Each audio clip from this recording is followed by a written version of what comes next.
मेरे YouTube channel ममता कहानी hub में आप सबका स्वागत है। आज इस वीडियो में हम एकादशी की व्रत कथा जानेंगे। कथा सुनने से पहले अगर आपने चैनल को सब्सक्राइब नहीं किया है तो चैनल को सब्सक्राइब करना ना भूलें। सावन पुत्रदा एकादशी व्रत कथा। श्री युधिष्ठिर कहने लगे कि हे भगवान, मैंने श्रावण मास के कृष्ण पक्ष की कामिका एकादशी का सविस्तर वर्णन सुना।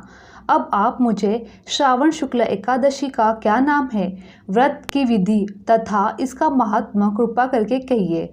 मधुसूदन कहने लगे, इस एकादशी का नाम पुत्रदा एकादशी है। इस एकादशी को पवित्र एकादशी भी कहा जाता है। पुत्रदा एकादशी व्रत करने वाला व्यक्ति को पूजे के बाद श्रावण पुत्रदा एकादशी व्रत की कथा ज़रूर सुननी चाहिए। ऐसा करने से व्रत पूर्ण होता है और मनोकामनाएं पूरी होती है। अब आप शांतिपूर्वक इसकी कथा सुने। इससे सुनने मात्र से वाजपेयी यज्ञ का फल मिलता है। पुत्रदा एकादशी व्रत कथा। द्वापर युग के आरंभ में महिष्मती नामक एक नगरी थी, जिसमें महिजित नाम का एक राजा राज्य करता था। लेकिन पुत्रहीन होने के कारण राजा को राज्य सुखदायक नहीं लगता था। उसका मानना था कि जिसके संतान न हो उसके लिए यह लोक और परलोक दोनों ही दुखदायक होते हैं।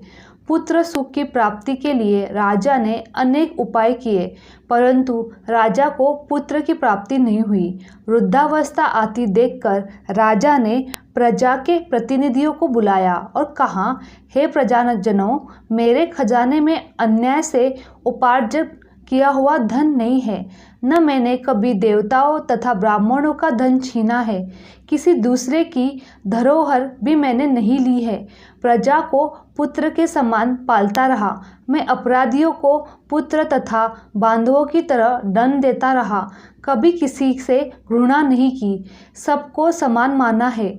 सज्जनों की सदा पूजा करता हूँ। इस प्रकार धर्मयुक्त राजा करते हुए भी मेरे पुत्र नहीं है, सो मैं अत्यंत दुखी पा रहा हूँ। इसका क्या कारण है? राजा महिजित की इस बात को विचारने के लिए मंत्री तथा प्रजा के प्रतिनिधि वन को गए। वहाँ बड़े बड़े ऋषि मुनि के दर्शन किए। राजा की उत्तम कामना की पूर्ति के लिए किसी श्रेष्ठ तपस्वी मुनि को देखते फिरते रहे।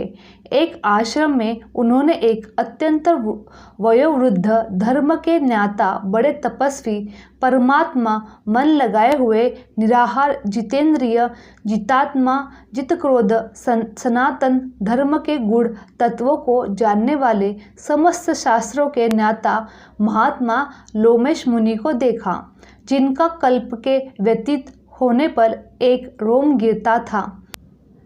सबने जाकर ऋषि को प्रणाम किया। उन लोगों को देखकर मुनि ने पूछा कि आप लोग किस कारण से आए हैं। निसंदेह मैं आप लोगों का हित करूंगा। मेरा जन्म केवल दूसरों के उपकार के लिए हुआ है, इसमें संदेह मत करो। लोमेश ऋषि ने के ऐसे वचन सुनकर सब लोग बोले, हे महर्षि, आप हमारी बात जानने में ब्रह्मा से भी अधिक समर्थ है।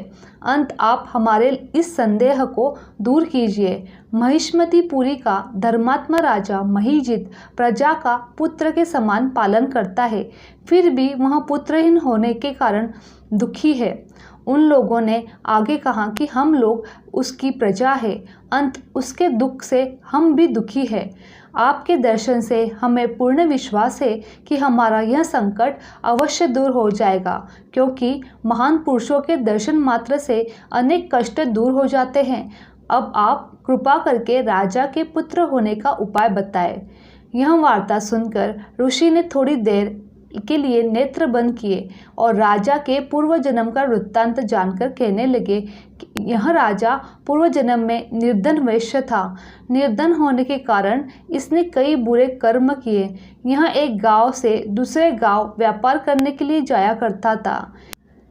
एक समय ज्येष्ठ मास के शुक्ल पक्ष की द्वादशी के दिन मध्याह्न के समय जबकि वह 2 दिन से भूखा प्यासा था, एक जलाशय पर जल पीने गया।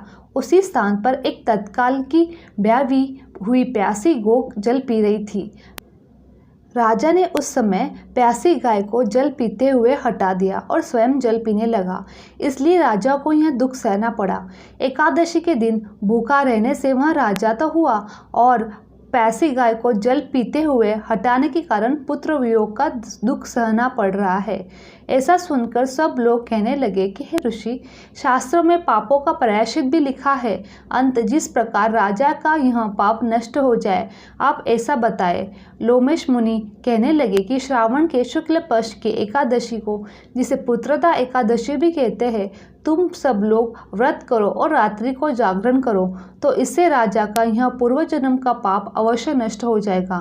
साथ ही साथ राजा को पुत्र ही अवश्य प्राप्ति होगी। लोमेश मुनि के वचन सुनकर मंत्रियों सहित सारी प्रजा नगर को वापस लौट आई। जब श्रावण शुक्ल एकादशी आई तो ऋषि के आज्ञानुसार सबने पुत्रदा एकादशी का व्रत किया और जागरण किया। इसके पश्चात द्वादशी के दिन इसके पुण्य का फल राजा को दिया। उस पुण्य के प्रभाव से रानी ने गर्भधारण किया और प्रसव काल समाप्त होने पर उसके एक बड़ा तेजस्वी पुत्र उत्पन्न हुआ। इसलिए हे राजन, इस श्रावण के शुक्ल पक्ष के एकादशी का नाम पुत्रदा एकादशी पड़ा। अंत सनात सुख की इच्छा हासिल करने वाले इस व्रत को अवश्य करें। इसके महात्मा को सुनने से मनुष्य के सब पापों से मुक्ति मिल जाती है और इस लोक में सुख पाकर भोग का परम लोक को स्वर्ग को प्राप्त होता है। जय श्री हरि। मेरी ये वीडियो आप लोगों को अच्छी लगी तो चैनल को लाइक, शेयर और सब्सक्राइब करना ना भूलें। आप सभी का धन्यवाद।